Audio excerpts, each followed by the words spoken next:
when I look at Treasury, when I started, there was no internet, no cell phone, no email.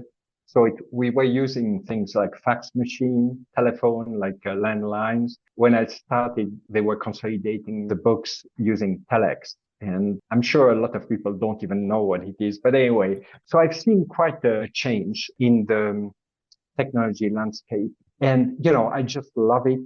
Technology is just fantastic. But definitely now with the new trends on artificial intelligence and these kind of things, this made me think that some of the part of the functions of Treasury, I think, will not be handled by people maybe in a couple of years.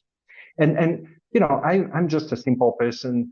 And when I'm thinking that people have like self-driving cars, when you think about some of the functions in Treasury, like, the daily cash management, taking the cash balance, making sure that each bank account is funded and, transfer the money left and right. These kind of functions, I believe, will simply not exist. You can have conference calls, meetings, but the meat of the conversations is right before the meeting, right after the meeting.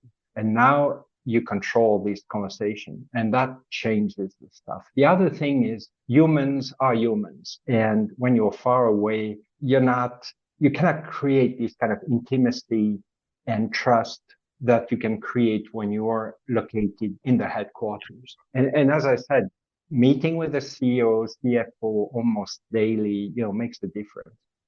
My friends had the opportunity to move to the US, but, they had such a tight, social life, family, and all that kind of stuff that they decided not to move. But I think it's just great. And actually, the way we organized that is I moved there with my family first for a couple of months just to see how it looks like. And then we stayed there for 1 year and then another year. And 20 years after, we're still there. So I think, the good thing about going and trying it is if it doesn't work, you can always come back. You can stay there a year or 2 or 3, and then you come back. And I think to your point, I would encourage people to do that because looking at the different culture, different work environment is great. The other thing which is also super important for me is that I had the opportunity to go to the headquarters. Now, this is a game changer. When you are in the headquarters, you're meeting with the CEO, the CFO, kind of daily. You create this kind of influence and visibility, and it's just fantastic. So I'm not sure I would move to, somewhere where there is a subsidiary, but if you have the opportunity to go to a headquarter, I think it's a good move.